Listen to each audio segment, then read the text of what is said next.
नमस्कार दोस्तों, जय श्री राम। मैं रामायण तिवारी, मेरे साथ बलराम सिंह बिष्ट। सेना में इन्होंने अपना भारतीय सेना में इन्होंने सेवा दिया है। आइए इनके बारे में जानते हैं, इन्होंने किस तरह से नौकरी के दौरान कितनी मेहनतें की हैं। और भारतीय सेना जो आप सुरक्षित अपने घरों में सो रहे हैं और कुछ कार्य कर पा रहे हैं, किस तरह से भारतीय सेना अपने वीरता का परिचय देती है कि आप पर थोड़ा भी आंच नहीं आता है।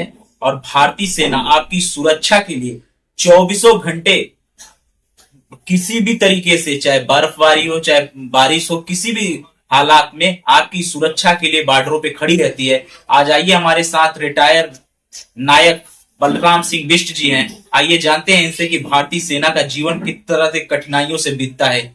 बताइए सर कि कैसे भारतीय सेना का जो जीवन है किस कठिनाइयों से बीतता है, और भारत देश की सुरक्षा के लिए अपना बलिदान देने के लिए वो तत्पर रहते हैं। वो सैनिक जो किसी भी हालात में अब देश की सुरक्षा के लिए कुछ भी हो सके वो करने के लिए तैयार रहते हैं। कैसे वो देश मतलब वहां सरवाइव करते हैं, बताइए।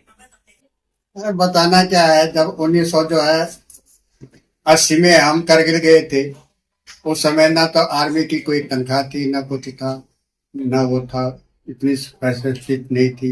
सुबह जब जो है 4 बजे उठो, है, बर्फ में जो है टॉयलेट के लिए जाओ तो टॉयलेट से पानी जो है वो बर्फ बन जाता था।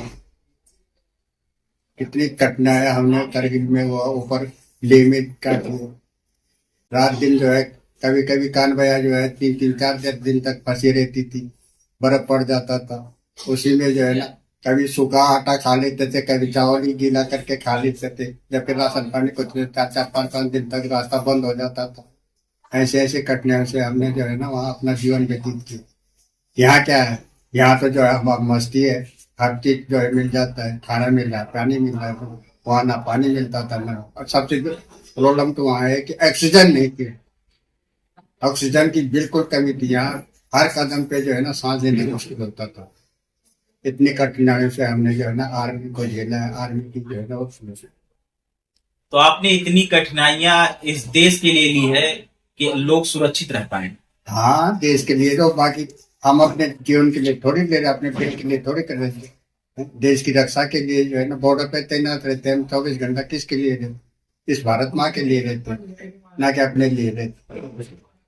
तो जैसे कि अगर जैसे कहीं से मान लीजिए पाकिस्तान हमले कर देता है और पाकिस्तान गोला बारूद करता है, तो क्या सैनिक मतलब कि ऐसा नहीं होता है कि उनके अंदर कोई वो आ जाए कि हमारी जान चली जाएगी, ऐसा कोई जज्बा नहीं आता है?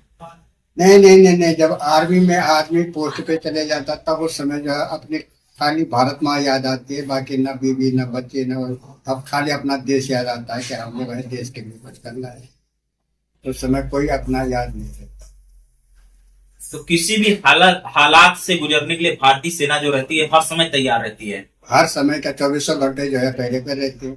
24 घंटे जो है एक निगरानी जो है, एक आम जो है पोस्ट पे रहती है कि हाँ किधर से क्या हो रहा है, कर मूवमेंट कैसे हो रहा है, क्या हो रहा है, हर चीज जो है वहाँ तो जान हथेली पे बैठे रहते हैं। घर की यादें आती नहीं है, खाली जो है वो अपना मौज मस्ती जो है अपने साथियों के साथ व्यतीत करते रहते हैं। बड़ा आर्मी का जीवन, जैसे हम लोग तो बॉर्डर पे गए नहीं है, तो आर्मी का जीवन तो बहुत कठिनाइयों से भरा रहता है। और जिस तरह से वो देश के लिए और हम लोगों के सुरक्षा के लिए खड़े रहते हैं, उनके जज्बे को तो पूरा देश सैल्यूट करता है। और हमारी जो देखने वाले व्यूअर्स है, ये भी आप लोगों को दिल से सैल्यूट करते हैं कि भारत माँ की रक्षा के लिए जिस तरह से आप लोगों ने वहां पे अपना पूरा जीवन खटाया है, उसके लिए पूरा भारत जो है आपसे सादर वो करता है। और मतलब कि भारतीय सेना का जो, मैं मतलब उनके जज्बे के बारे में जानना चाहता हूँ। उनका जज्बा जब वो वहां रहते हैं, किस पावर के साथ रहते हैं और किस जुनून के साथ वो रहना चाहते हैं वहां पे। देखो, जब आदमी बॉर्डर पे रहता है, कोई किसी भी कोई भी परिस्थिति है, वहाँ एक किस्म का अलग ही जुनून पैदा होता है। तो हमने देश के लिए कुछ करना है, ना कि अपने घर के लिए या अपने बच्चों के लिए। हमें सबसे पहले होता है कि हमने देश की सेवा के लिए कुछ ना कुछ करना है। इसलिए आदमी जो है हमेशा देश के लिए सोचता रहता है। उसमें अपने ना घर होता है, ना परिवार होता है, ना बच्चे होते हैं, ना कुछ होता है। खाली पहले जो है भारत माता की वो रक्षा करें। जैसे आजकल का युवा जो है बहुत आलसी हो गया है और सोशल मीडिया, टीवी, मोबाइल के पीछे भाग रहा है, तो आप इन लोगों से क्या कहना चाहेंगे कि आप की सुरक्षा दो देश के सैनिक कर रहे हैं, तो आपको बहुत आगे जाने के लिए मतलब हम लोग कितना आगे चले जाएं, हम लोग की सारी सुरक्षा जो है, जिम्मेदारी जो है भारतीय सेना पर है। देश के युवाओं को क्या मैसेज देना चाहते हैं? देखो, हमारे जमाने में ना तो टीवी थी, ना मोबाइल था, ना बॉर्डर पे जो है कभी 1 1 2 महीने में एक टिकट लेटर आ जाता है कि हमारे ठीक ठाक है।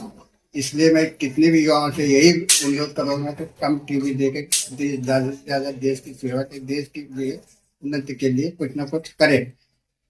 देखिए, सर का कहना यह है कि आज देश का जो युवा है, चाहे किसी भी क्षेत्र में हो, चाहे आप किसी भी इंजीनियरिंग क्षेत्र में हो, चाहे फार्मा क्षेत्र में हो, किसी भी क्षेत्र में हो, देश के लिए सिर्फ काम कीजिए। अगर आप देश के साथ खड़े रहेंगे तो आप 100% ये समझिए कि देश आगे ही बढ़ेगा। और आपकी सुरक्षा की जिम्मेदारी जो है, पूरी जिम्मेदारी है भारतीय सेना ने उठा रखी है।